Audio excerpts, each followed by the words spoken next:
I, 27, am a recently divorced mother of two. My ex-husband Dylan, 27, and I were married for 5 years until we divorced last year. I've been through tons of stuff these past few months, dealing with the kids and the divorce in addition to the situation with my ex-Mill. I was trying to deal with it as best I could, until my ex-Mill came knocking at my door a few days ago, apologizing for everything. Let me get y'all caught up. Dylan and I have known each other since we were kids. Our moms were best friends, and I mean best friends.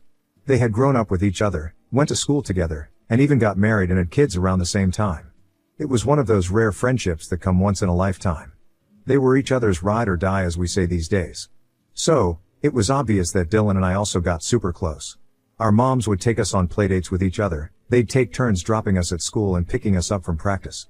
While growing up, it was as if we had two mothers who loved and took care of us equally. Throughout our childhood, Dylan and I were always coupled together. It was as if people almost knew that we'd end up together, not to mention, our moms joked about it all the time. They used to say that Dylan and I getting together would finally make them related in some way. I honestly hated when they would poke fun at us, mainly because I had a massive crush on Dylan and would get embarrassed every time they teased us. Especially when it was clear that 8-year-old him had other priorities like basketball and cars and wasn't in the least bit interested in me. 8-year-old me would have never believed that our parents were right and that one day we would actually end up together. Little 8-year-old me would probably have also had a stroke if she found out how our relationship ultimately turned out. My ex-Mill, let's call her Glenda, 63, was like my second mother. My mom worked a lot and came home late in the evenings, so I'd spend most of my time after school at Glenda's house. She had always wanted a daughter but only had Dylan, so she would always call me the daughter she never had. I truly loved her as a mother. She would buy me my favorite treats and every Christmas, I was sure that she would knit me a new cardigan. That's just how she was. Things were just great until my mom got diagnosed with cancer when I was 14. It came as a shock to all of us, and I remember that I felt like my world was crumbling around me when I first heard the news. It wasn't looking good. The cancer was diagnosed at a late stage and there wasn't much anyone could do except hope and pray that the chemotherapy would work. For the next 2 years, my mom weakened in front of my eyes. I was so used to her being so energetic and full of life that it hurt me to see her just wasting away. She went for all her chemo sessions and began losing all her hair. She lost tons of weight and became very frail. During this time, I was a mess. I was so worried about my mom, and Glenda was the only one I could speak to because I knew that she was one of the few people who understood how I felt. My dad barely had any time to be sad. He was working overtime to pay for all the medical bills, and the last thing I wanted to do was put more pressure on him. Glenda took care of everything. She became my mother's caretaker and made sure that I didn't have to worry about anything and focus on school. She made all the food, made sure my mom took her meds, and made sure that I was doing as well as I could considering the situation. After battling cancer like a warrior for 2 years, my mother peacefully passed away surrounded by all her loved ones when I was 16. It was one of the worst days of my life. I remember feeling as if I would never be happy again because I had lost my best friend. My dad, Glenda, and I grieved together. Glenda helped me through it. I remember that for a few weeks after my mom passed, I stopped eating, showering, and going to school. Glenda sat me down and told me that my mother would never want to see me like this and that she would curse her from heaven if she did nothing to cheer me up. It was the first time I smiled in months. Over the next couple of years, I started hanging out at Glenda's every day. She always knew how to make me feel better, and she was one of the few people that I trusted and loved. I got even closer to Dylan. He was in his bad boy phase and was hanging around with the wrong sort of people, but somehow, this made him even more attractive to me. I blame the teenage hormones. He also began taking an interest in me and I was very flattered. We started hanging out and it became clear that we had started developing feelings for each other, but even back then, it was as if I loved him more than he loved me. We'd be together all the time in private, but in public, he'd act pretty indifferent to me. I didn't mind too much because he kept telling me how much he loved me and how he was planning on marrying me when we got older. Pro tip, ladies, this type of behavior is a massive red flag. A man who truly loves you will never be embarrassed to show you off publicly. I learned this the hard way. I did feel bad sometimes when Dylan would ignore me. I felt as if I was not worthy enough for him to fully accept me. I based my entire self-worth on whether he liked me or not. Again, this is a very harmful mindset to have. Never base your self-worth on anyone's opinion except your own. We started dating secretly for 2 whole years and there were many times when I just wanted to let everyone know that we were together. Dylan would sometimes flirt with other girls right in front of me, and then when I'd get mad about it, he'd tell me that I was making a big deal and that he was just trying to keep up with his image. Now when I look back at his behavior, it's sad to think how little I thought of myself. I was still in a very emotionally vulnerable state and needed comfort, which he provided. I disregarded all his red flags and let him walk all over me just because I didn't want to let him go for the times he did make me feel good. I was so naive. I should have known better. When we were 19, I had finally had enough of being sidelined and practically pleaded with him to come out publicly with our relationship. After ages, he finally agreed. Glenda was the happiest when she found out. She embraced me and said that she always knew that we'd end up together because it was fate. Glenda knew that her son wasn't exactly the best and was hanging with the wrong sort of people, and somewhere deep down she felt as if being in a relationship with him would help him change. Honestly, I felt the same way. I truly believed that I could positively change Dylan and make him a better person. Dylan kept drinking, he dropped out of high school and could never hang on to a job for more than a few months. He spent most of his time hanging out with his gang friends. Since I had known him for ages, I believed that he still could turn his life around, and I felt that being in a serious relationship with me would help him get his act together. Needless to say, I was very wrong. No matter how much I tried to help Dylan, he reverted back to his old ways. I would constantly get him job interviews which he wouldn't attend. I enrolled him for courses so that he could gain more skills, but he never showed up. I sent him to therapy to help him get sober, but nothing worked. Meanwhile, I was in college and working double shifts to earn money to support the both of us. Glenda was constantly stressed because of Dylan and his antics. She worried herself sick about our future and at one point was actually scared that he was going to do something to himself. Another year passed and Dylan went from bad to worse. I was beginning to think of ending things when our entire lives changed. Glenda suffered from a heart attack. I got a call in the middle of the night and we rushed to the hospital. By God's grace, she was stable and had to be admitted for a few days. They ran a few more tests and found out that she was suffering from coronary heart disease and had very high blood pressure. In addition, she also suffered from arrhythmias, heart rhythm disorder, which if left uncontrolled could be fatal. The doctors said that she was lucky to even be alive. I thanked the Lord that she was okay, but I was still shocked that she was so unwell this whole time. The doctor put her on a strict diet. She had to do a certain amount of physical exercise daily as well as take a ton of medications. The main thing the doctor told us was that her heart was extremely fragile and she shouldn't be under any kind of stress because that could trigger another arrhythmia, and this time she wouldn't be as lucky. I was just grateful that she was alive. I was also the one who had to pay for all the hospital expenses because Dylan had nothing. I didn't mind because I would do anything for her. After we brought her back home, I noticed a drastic change in Dylan. I think this whole thing was a reality check for him. I could tell that he was completely shaken by the thought of losing his mom and that he became a completely different person. He started helping his mom every day, got an actual job, and started paying his share of the rent and bills. His attitude to me changed as well. For the first time, he was actually appreciating me, taking me out on dates and showering me with love. This had been a harrowing experience for all of us, but the fact that Dylan had changed for the better was the best thing that came out of it. In the months that followed, Dylan and I took good care of Glenda. We made sure that she followed her routine and took her for checkups to make sure everything was fine. I was so happy to see how involved Dylan was. I was even more attracted to him now. When we were 21, Dylan proposed. I said yes. And a year later, we were married. Glenda was thrilled. I still remember the speech she gave at the wedding. She said that she had always thought of me as a daughter, and now that I was married to Dylan, it was official and she couldn't be happier. She said the only thing she wished for was for my mom to see this because she would have been happier than ever. I graduated that same year and managed to secure a pretty well-paying job at a firm. It was quite a distance from the apartment that I shared with Dylan, which was closer to Glenda. However, the commute was getting too tedious for me, and even though I didn't want to go too far from her, we decided that it was best if we got an apartment closer to my work. Glenda was all for it, so we moved the following year. I was still uneasy being far away from Glenda, so I decided to keep a caretaker with her at all times. It was expensive, but it gave me peace of mind. Our first year of marriage was bliss. I loved this new and improved version of Dylan. He helped out with all the bills even though he was earning significantly less than me. He did chores and was a great help. The fact that he was more romantic than ever was the cherry on top. Within the year, we were pregnant. This was a little unexpected because it was still so early in our marriage, but I felt secure enough to bring a baby into this world. Glenda was thrilled about becoming a grandma. I gave birth to my first daughter Mary and we started settling into parenthood. Now, being a parent is no easy task. It's a lifelong commitment and the start is definitely rough. I immediately bonded with my daughter and I didn't mind the sleepless nights and the stinky diapers. I enjoyed every aspect of it. Dylan on the other hand did not adapt that well. After the birth of her daughter, he barely helped take care of her. I was the one who did everything. When I confronted him about this, he said that he was scared of holding her and that this was not what he signed up for. He said that he had no idea that babies were this much work. I was startled. He was being so immature and I was already dealing with so much as it is. His uninvolvement when it came to looking after Mary led to huge fights. At one point, I decided that there was no point in arguing and took care of her all by myself. To make matters worse, Dylan got fired from his job. Instead of finding a new one, he went back to his old ways and started hanging out at home. This time around, he stopped doing the chores and completely ignored Mary. I had to go back to work early from my maternity leave because we needed the money desperately. Dylan didn't want to look after Mary, so I had to hire a babysitter despite him being at home. This was an added expense that we could not afford, but there was no other option. I contemplated asking Glenda to help take care of the baby, but she was already weak and I didn't want to put her under more stress. Dylan started drinking again. He'd come back home absolutely sloshed and incoherent. Once again, I tried sending him to AA meetings, therapy, everything, but nothing seemed to work.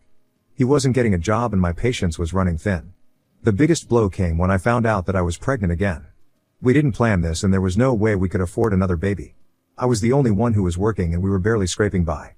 Mind you, I was paying for the babysitter, Glenda's caretaker, and Dylan's therapy in addition to the bills and rent. I was burning myself out while Dylan made absolutely no effort to change. There were huge cracks in our marriage now and I was regretting marrying him. There were many times when I contemplated telling Glenda everything. She had always given me the best advice. I knew the doctor said that she shouldn't be under stress and these matters would stress her beyond anything, so I kept my mouth shut. Whenever she called, I acted as if everything was fine. Even Dylan had the sense not to stress her out, so even he behaved in the same way. However, he was immature and not ready to take on the responsibility that came along with marriage and fatherhood. With another baby on the way, Dylan had worsened. He said that this was all a huge mistake and told me to get rid of the baby. I was appalled even to hear him suggest that. Yes, it was going to be difficult raising 2 kids, but things would be way easier if he took some initiative and got a job. We kept arguing all the time. He'd not come back home on most days and the whole atmosphere at home was terrible and it was beginning to affect Mary. I reached my breaking point when I caught him having an affair with our babysitter. I was not surprised, neither was I hurt. I didn't love him anymore and neither did he. I knew the only reason he was even with me was because I put a roof over his head and paid all his bills. He needed me, I didn't need him. In fact, my life would be easier without him mooching off of me. He didn't seem in the least bit guilty that he was cheating on me. Honestly, he was a pathetic excuse of a man and I wish that I had left him ages ago. He was disgusting in all aspects. I decided to separate from him. He protested saying that he needed me when all he needed was my money, but this time, I had had enough. I had no more feelings for him, all he was to me was my life's biggest regret. After a while, he gave up the act and told me that the only reason he married me was because I was a safe option that his mother approved of. He married me so that his mom would get off his back once and for all. I suppose he was trying to hurt me, but honestly, I didn't care. I was so fed up with him that I was relieved when he left with the babysitter. After giving birth to my younger daughter, we began the divorce proceedings. Dylan didn't want custody of the 2 kids, which was good because he wasn't capable of looking after them either way. He got a rude surprise when he came to know that he would still have to pay child support for both of them. Honestly, I could manage just fine without him, but I would be a fool to say no to extra money. The divorce was finalized and we began living separately. In other news, Glenda had no idea. Her condition was getting worse despite all the precautions we took and she had just recently had an angioplasty and was recovering. Dylan and I decided to not tell her about the divorce until we were sure she could handle it. Away from Dylan, my life was much easier. I was able to get a babysitter for both kids and after my maternity leave, I went straight to work to earn more cash. I began to realize that Dylan was just added weight that was just dragging me down. Without him, I was able to save not only my money but my mental sanity as well. My kids and I were thriving. Meanwhile, I heard that Dylan still didn't have a job and was on the verge of breaking up with his girlfriend. He barely was able to keep up with the child support payments, but he wasn't my problem anymore. I somehow managed to convince Glenda that everything was fine because she still wasn't doing that good and she bought it. A few months later, I got a call from the bank saying that there had been an increase in the frequency of withdrawals from Glenda's account. I usually added a certain amount of money to her account every month and she barely made any withdrawals, let alone multiple times a week for months. She had her entire life savings in there and I knew that she would have told me if there was an unexpected expense. I visited the bank and they told me that the money had been withdrawn and deposited to none other than Dylan's account. I was furious. This pathetic man was stealing from his own mother. Glenda had no idea that her money was being debited. I requested the bank to block Glenda's account and prevent any more withdrawals unless she herself did it and stormed straight to his house. When I confronted him, he said that I should mind my own business because it was his mother's money and he could do whatever he wanted with it. I told him that I was the one who was depositing money into her account and he had no right to use her money, especially without her knowledge. He began getting aggressive and calling me all sorts of names. I told him that I blocked the account and there was no way he would be able to access it anymore. I told him to get a job and spend his own money on his GF instead of mooching off his sick mother. Barely a week later, I got the worst phone call of my life. It was from Glenda. I had never heard her sound so sad before. Let me sum it up quickly. Dylan was furious at me for blocking him from his Glenda's account. He went against his promise of not involving her in our matters and played the victim card. He met Glenda and filled her head with all sorts of lies. He told her that I forced him to have kids and used up all his savings. He also that I was the one who constantly cheated on him and abused him. When he couldn't take it anymore and suggested separating, I threatened him by saying that I would give Glenda a heart attack by making up all sorts of lies about him and finishing her once and for all. Out of fear for his mother's life, Dylan decided to continue staying in this loveless marriage. I couldn't believe that he had stopped to this level. He reversed the cards and victimized himself. On top of that, He told Glenda that I was the one who had been stealing out of her account every month and even called the bank to confirm the withdrawals. Oh, also, I had stolen away his kids even after he begged me to share custody with him. Yeah, he is the ultimate scumbag. He went and told Glenda all these lies and she believed him. She called me up to say that she had no idea that I was such a vile human and that she was ashamed that she ever thought of me as a daughter. What hurt the most was when she said that my mother would have been so disappointed in me if she were alive. She also said that I was such a pathetic wife, there was no wonder why Dylan decided to have an affair and leave me. She said that she supported it and I deserved it. Lastly, she said that she didn't want to see my face ever again and hung up. I wanted to tell Glenda the truth so badly, but I knew that she wouldn't be able to take it. This whole mess was already a huge shock to her and she was very weak. I knew if she got any more stress, she literally could die. I kept quiet. I didn't say a word. It didn't matter if she thought I was a villain. If me being a bad person kept her alive, then so be it. I loved Glenda too much to have her death on my hands, so I shut my mouth and accepted everything she said. I would protect her no matter what. Dylan and I had a massive argument regarding this and ultimately, I chose my peace. I figured that there was no point arguing with an idiot like him because it just led to more problems. Although it hurt to not speak to Glenda anymore, I began to move on with my life and focus on my work and kids. Around 9 months passed and I had no contact with Glenda until last week. I got a call from the hospital saying that Glenda had suffered a stroke and wanted to speak with me urgently. I rushed to the hospital. Glenda looked very weak. The doctors said that this stroke could have been fatal, but luckily, her caretaker brought her in early. Glenda looked at me with tears in her eyes and at that moment, I knew that she knew the truth. She apologized to me and it was difficult for her to even talk with all the tubes. She said that she was sorry for ever trusting Dylan over me. Apparently, in these past few months, Dylan had taken and used up all of Glenda's savings. She didn't even have enough money to pay for her hospital stay. When she found out that her money was being withdrawn, she cornered Dylan and demanded an explanation. He denied all the claims and blamed me, but she didn't believe him. Finally, he admitted to everything. He told her that he had lied about me and had used up all her money. Glenda said that after hearing everything, she felt extremely uneasy and wanted to rush to meet me, but she fainted and was brought to the hospital. The minute she regained consciousness, she called me to apologize. I couldn't believe what a loser Dylan was. I told Glenda that she didn't need to apologize, the only reason I hid the truth from her was so that I could protect her. She said she wasn't worthy of my kindness and that she should have realized that Dylan was the problem in our marriage all along. I promised her that she didn't need to worry about anything and that I'd stick by her no matter what. She is currently still in the ICU. She is doing better, but we don't know what the future holds. Dylan is too ashamed to even show his face. I visit her every day and am barely able to pay the bills. Am I being stupid by doing this? Should I just take her home and let her spend her last days in peace? Also, how do I tackle Dylan? I am so stressed and just need a break. Update 1. Hi. Wow, so many of you are calling me all sorts of names on here. Yes, I was stupid for not leaving Dylan earlier. Don't you think I know that?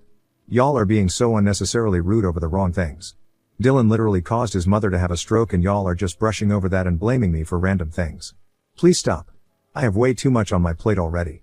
I have also got a bunch of supportive comments. Thank you so much. You have no idea what it means to me. Moving on to the update, it's been almost a month since my last post. Glenda is still hanging on, but it looks like her heart is about to give out. Her blood pressure is still high and she is being constantly monitored. Dylan finally came to his senses and apologized for everything. Not that it would make much of a difference, he's already ruined all our lives. I can't bear to even look at him. I made it very clear to him that if he didn't give back all the money that he had taken from Glenda's account, I would contact the police and then he would be in even more trouble. Dylan already has a bunch of felonies, so I know that the last thing he wants is having the police involved. He promised to help pay the medical bills and so far, has been contributing to everything, which is the least he can do. Glenda refuses to see him. She says that even the thought of him gives her hypertension. Glenda is going through so much but is still putting on a brave front. I was able to bring the kids to see her yesterday and even though it was for a little while, she completely brightened up. The doctors are trying their best, but it doesn't loom promising. We're still hoping and praying and I would appreciate it if you could too. Update 2. Hello everyone. Thank you so much for all your well wishes and prayers. Glenda is improving quite a bit and is finally out of the ICU, which is great for all of us. The doctors say that she is stable enough to leave the hospital. All our prayers have worked. She is getting discharged next week.